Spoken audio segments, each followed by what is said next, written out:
Ton nom professionnel, c'est Rousseau. Nous autres, on le connaît comme étant Xavier, parce qu'au début de sa carrière, bonjour Xavier Rousseau. Bonjour. Allô, Xavier. Je Ça va? dis au début de ta carrière, mais Ouais. ça fait combien d'années déjà? Le temps passe vite, hein? De carrière? Ouais, Ben écoute, c'est difficile à dire parce que pour moi, j'ai commencé le piano il y a peut-être 30 ans. ouais. Fait que c'est là le début de la carrière. C'est quand tu joues ta première note. Moi, je ne me suis jamais posé de questions, hein. Ça a toujours fait du piano. Fait que ça... Demande à Sylvie, elle a commencé à jouer du piano à 6 ans. Oui, c'est ça, hein. Ben, pour Xavier, répondre à... parle-nous de comment tu es arrivé au piano, comment tu as commencé tes études, tout ça. Ah oui, OK, OK, OK. Ah oui, voilà, OK. certain.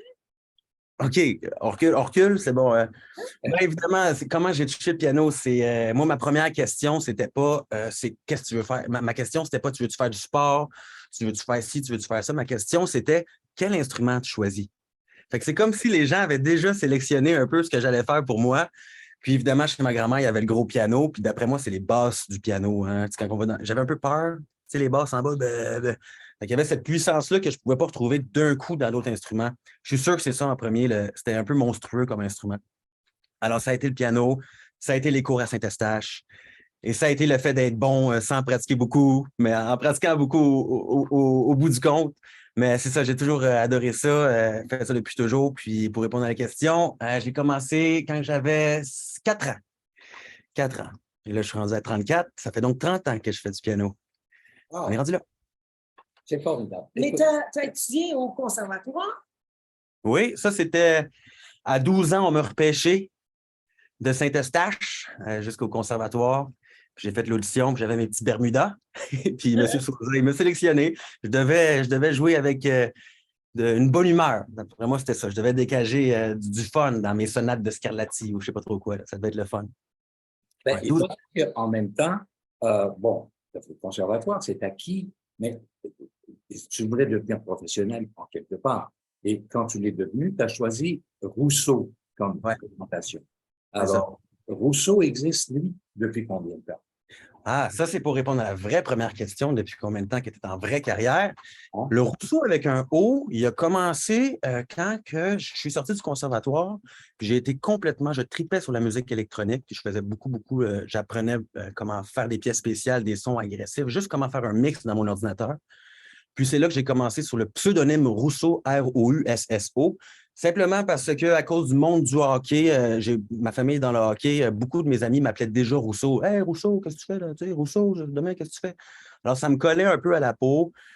Puis une fois, mon père est peintre, une fois, je l'avais vu signer avec un O à la fin pour enlever son Rousseau, puis je sais pas, ça m'avait frappé. Alors, le Rousseau avec un O, je l'ai toujours aimé, il ne m'a jamais posé de problème, surtout. Pour moi, c'est fluide. Quand un mot est fluide, le texte est beau, l'image est belle, pour moi, ça marche, je l'aime. Ça fait 10 ans à peu près. Et puis là, tu as eu l'idée d'enregistrer des CD. Ouais. Est né Rosemont. Parle-nous un petit peu de Rosemont. Oui, premier album Rosemont, 2017, 2018 peut-être. Rosemont, ce que c'est que ça représente un petit peu, pas l'appartement que je suis ici, mais mon premier appartement après les études. Là où est-ce qu'on est un peu lancé dans le vide de la vie en tant que musicien, où est-ce que le mardi après-midi, on fait absolument rien. Puis mercredi après-midi. Alors, Rosemont, particulièrement la pièce Rosemont, j'étais vraiment dans mon appartement mardi. Puis il y avait le trafic sur Rosemont en avant, là, tu sais, ça roulait. Il y avait le monde, il fallait que je change de 2 voies. Puis moi, j'étais tranquille dans mon appartement. Je faisais ma toune.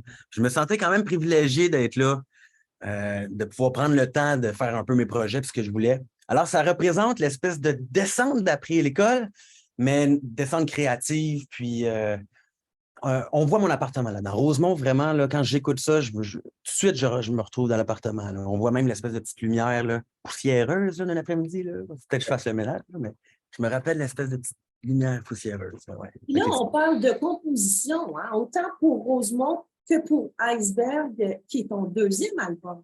Ouais, c'est ça.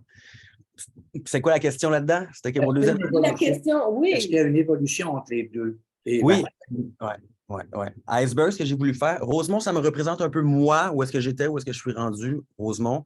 Mais pour Iceberg, j'ai voulu qu'on embarque dans une aventure. C'est là qu'on a l'impression de partir sur l'océan. Puis évidemment, chaque artiste doit un petit peu, pas se réinventer, mais avoir du propre fun soi-même. Alors, pour que moi, j'ai du propre fun, il fallait que mes tunes soient un petit peu différentes. Alors, Iceberg, comme on voit ici, c'est basé plus sur des concepts. Des concepts, par exemple, il y a une pièce qui s'appelle l'iceberg, on peut vraiment voir l'iceberg fondre puis se déplacer. Il y a des tunes avec des notes répétées, il y a des petites pièces avec des changements de rythme vraiment très clés. Alors, je m'amuse beaucoup plus avec des concepts, mais vraiment, c'est bon. C'est pas juste essayer des concepts, puis ça marche pas, puis OK, triper en faisant ces triolets de quintolets de je sais pas quoi. Mais non, je me suis amusé avec des petits concepts qui fait que ça fonctionne, puis les tunes sont bonnes, sont très amusantes. Là, il y a eu des moments forts quand même dans ta carrière. Tu as quand même gagné un prix à la télévision. Parle-nous de ça. À Est-ce qu'on l'émission, c'est oui, bel et bon? exactement. Oui, c'est ça. Ça, c'était mon chemin à moi. C'est simplement gagner un concours. Il y avait le concours fait partie du band à Belle et Bomme. Je me suis présenté avec une de mes compositions qui s'appelait Roller Coaster. J'ai fait un vidéo de présentation avec Normand Brathwaite sur l'image en arrière pour le faire, peut-être pour le faire rire un peu. Puis j'ai joué toute mon âme avec mon frère Félix, là, vraiment une grosse toune qui roule. Puis là, évidemment, il y avait des votes du public, des votes. Puis j'ai fini par être finaliste puis passer à l'émission. Alors oui, c'est un peu une victoire parce que j'ai gagné le concours. Mais en même temps, moi, mes vraies victoires maintenant, c'est quand je suis invité à des places. Pas quand je gagne. Parce que des fois, c'est facile de gagner pour moi. C'est une blague, c'est une blague. Mais j'aime ça être invité maintenant. Quand les diffuseurs me pognent, puis là, tu joues à quelque part, là, pour moi, c'est un. Alors oui, Belle et Bomme, c'est une victoire pour moi. Mais ce n'est pas mes victoires de diffusion, c'est mes victoires de gagner des concours. Et depuis quelque temps, tu fais partie de ces Candlelight Concerts. Oui, absolument. Le Ça, c'est concert à la chandelle. Raconte. ça, c'est incroyable. Ça, c'est incroyable. Parce que moi, j'ai toujours joué du piano dans un salon à Noël, par exemple, où est-ce que il y avait ma cousine qui disait Hey, fais-nous le grand méchant loup, puis là, je joue le grand méchant loup. Ou joue-nous Star Wars, puis là, je joue Star Wars. Ou joue-nous les Pirates des Caraïbes, puis je joue les Pirates. Mais les Candlelight, c'est exactement ça. Mais je suis bien payé, puis il y a plein de monde qui me rencontre à chaque fois. Alors, j'ai jamais vu ça. On me demande de jouer 1 heure de Coldplay au complet, 1 heure, il y a Elton John que je veux faire. On me demande de faire 1 heure de Zelda. Je ne sais pas si vous savez comment que Zelda, c'est important pour moi. Les jeux vidéo, c'est exceptionnel. Moi, on m'a donné ça, je capotais. Alors, c'est comme ma deuxième nature de jouer un peu tout. Le Seigneur des Anneaux, je connais tout. J'ai toujours fait ça. Alors, quand j'ai vu l'opportunité, évidemment, j'ai envoyé les emails, j'ai essayé de faire mon chemin. Il faut connaître le monde, il faut faire son chemin. Quand j'ai eu la première date, là, je savais que c'était important pour moi. Et depuis ce temps-là, il m'en donne vraiment beaucoup. Puis c'est une vraie fierté là, parce que moi, j'ai un profond fun à faire la musique des autres aussi. Là. En tant que musicien, c'est pas juste notre musique qui est le fun. Fait que là, je joue à fond de la musique, puis le monde est terrible, là. Incroyable. Je ne peux pas demander mieux de ce temps-ci, je suis absolument chanceux. Fabuleux. Viendrez voir une fois. Ben, on peut y aller, on va aller faire un tour vendredi. On va aller réveiller vendredi. C'est à 8 heures le spectacle ou à 7h30? Ce vendredi, c'est pas les Candlelight, c'est mon concert à moi avec mes compositions. C'est à 8 heures. Si on parlait de Candlelight, c'est complètement d'autre chose. Ouais. Un jour, peut-être, il y aurait Candlelight Rousseau. Comme, Ouais. comme Grégory Charles, il a son Renaissance. Là. Grégory Charles, il joue le piano Renaissance avec eux autres. Là. Je vais essayer de passer mon Rousseau bientôt. Dis donc, Xavier, c'est quoi ton rapport avec le public? C'est qui ton public? Le reconnais-tu?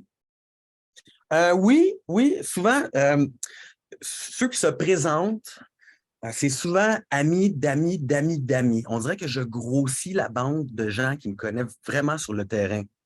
Évidemment, je travaille pour beaucoup de chorales, puis j'accompagne beaucoup. Alors, on dirait que toutes mes chorales vont être là. On dirait qu'au bout du compte, il y a 1000 personnes qui me connaissent musicalement vraiment très bien. Et je pense que c'est cette banque-là qui remplisse mes salles en premier, qui ont vraiment hâte de venir me voir, là, tu sais. Puis, alors, mes chorales, mais aussi les gens qui m'ont vu dans les concerts d'avant. Puis, je sens que c'est vraiment. Tu vois, là, pour la vente de cet album-là, ça s'est vendu quand même comme ça. Je n'ai rien fait, là. À peu près en 2 semaines, un bon 120. Je ne savais pas où est-ce que j'étais rendu là-dedans. Ça faisait longtemps que je n'avais pas fait ça sur Internet.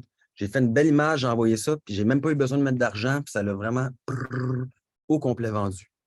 On verra, Xavier, on verra vendredi pour savoir c'est qui. Winston et moi, on ne va pas le cacher aux gens qui nous écoutent. On te connaît quand même assez bien parce que tu as étudié avec la petite fille de Winston, Tess McQuaid, au conservatoire, donc, et vous jouez ensemble à l'occasion. Mais c'est vraiment spécial. Je t'ai vu, on t'a vu jouer sur 2 pianos en même temps, comme on a vu Grégory Charles le faire à l'occasion. Tu peux le faire. Tu m'as même accompagné dans des pièces classiques et autres que tu connaissais même pas, mais tu es arrivé quand même à jouer. Donc, tu as vraiment un talent assez spécial et tu comprends la musique et tu possèdes vraiment très, très bien ton piano. Moi, j'appelle ça une musicalité. Exact. C'est Oui, aussi. Le plus possible pour moi, s'il vous plaît. Tu sais, c'est comme ça. Même moi, quand je suis devant le piano, comment faire pour que ça soit la meilleure version dans ce style-là?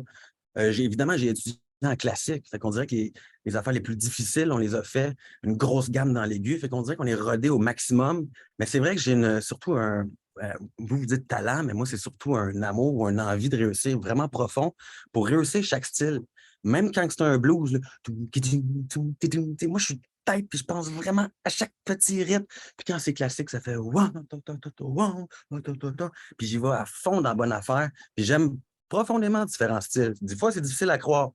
Électro, autant que le jazz, autant que le classique. Puis dans la pulsation, là, j'ai vraiment, vraiment un plaisir profond à trouver exactement la bonne affaire. Puis trouver des trucs au piano aussi, qui fait que ça fonctionne jouer de cette façon-là.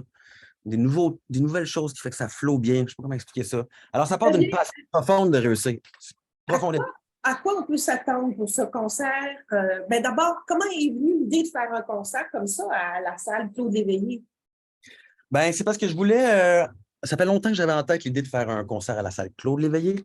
Avant, je pense qu'il fallait chanter en français pour pouvoir être accepté là-bas ou quelque chose comme ça. Puis là, j'ai vu que ça a tombé, puis j'ai vraiment juste essayé. Je me suis dit, là, cet été, j'ai rien pour mon Rousseau ou à peu près. J'ai plein d'autres affaires, évidemment. Mais j'ai dit, let's go, on essaye ça. Comment qu'on loue la Place des Arts? Alors, sans vous le cacher, j'ai tout fait. J'ai envoyé les emails, j'ai fait les téléphones, j'ai vu les prix, juste que j'étais dans les assurances, hein, puis les techniciens, la SACEF, j'ai tout appris. Aussi pour le marketing, pour envoyer les images, faire les bons formatages, les trucs. Alors, j'ai appris énormément, ce qui fait que là, quand je vais payer quelqu'un pour le faire, je vais savoir ce qu'il fait. Alors, ça, c'est vraiment important pour moi. C'est important aussi de savoir combien qui fait celui en haut. Tu sais, celui qui m'engage quand je suis engagé comme un diffuseur, là. OK, je fais un certain montant, mais lui, combien il fait? Alors, je t'ai rendu à ce bout-là parce que je voulais juste savoir un petit peu. Juste savoir. Combien qu'on peut faire d'argent. Je voulais faire un peu d'argent aussi. Je voulais essayer de faire un spectacle. Je peux te faire une coupe de mille. Tu sais, c'est important. Puis ça marche bien. Même que je me sentais quasiment mal d'avoir pris une salle juste à 120. Mais la 5e salle était en rénovation, alors je ne pouvais pas la prendre. Alors, je ne m'en veux pas tant que ça. Mais la prochaine fois, ça va être un autre. Comment? C'est pas une prochaine étape. Et puis, à quoi on peut s'attendre pour ce spectacle, Xavier? Ça va être la majorité, presque toutes mes pièces des albums Iceberg et Rosemont. Évidemment, j'ai 2, 3 nouvelles pièces, mais comme à chaque spectacle, c'est pas juste du piano solo. C'est difficile de tenir un spectacle de piano solo 1h15. Là. Alors, il va y avoir 2 autres musiciens avec moi, mais ça, je ne le dis pas. Un violon et un gros violon. Là. C'est le gros violon. Alors, c'est ça, avec beaucoup de plaisir. Et je vais aussi, comme d'habitude, parler à la foule et dire mes inspirations pour mes pièces, pourquoi est-ce que j'aime ce bout-là qui est important. Généralement, c'est assez dynamique et les gens ont un gros sourire d'en face quand je leur parle généralement. Alors, c'est un beau moment, mais avec la musique quand même spéciale. On vit des choses. Là. Tristesse, fun, c'est montagne russe. Xavier, on ne se le cachera pas, il y a beaucoup de compétition. OK? Il y a Blais, il y a des femmes qui jouent, il y a une espèce de renaissance du piano, de l'instrument comme tel, avec des jeunes comme toi, puis les autres, qui tout à coup amènent une fraîcheur là-dedans. Et ça, je trouve ça vraiment intéressant. Oui, c'est vrai.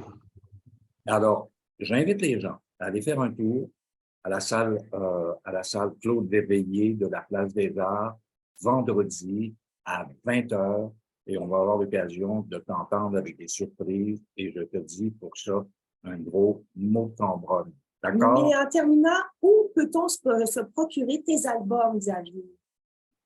Évidemment, on peut aller les écouter n'importe où sur Spotify, etc. Sinon, sur mon site web, rousseaumusique.com, si on peut les commander pour les avoir en vrai.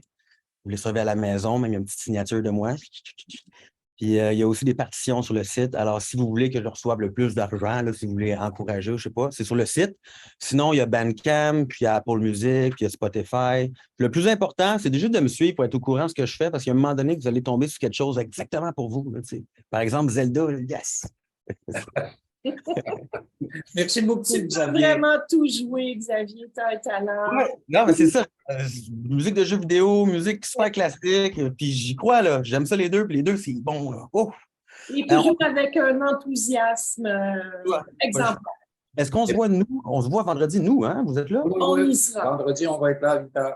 Oui. Ben, 8 h moins Ouais. quart. C'est bon, il va y avoir 2 billets à votre nom. Ah, t'es fin. Merci Merci beaucoup. beaucoup, Xavier. Et Bon, ça merci à vous. pour nous autres, OK? C'est beau. Ciao.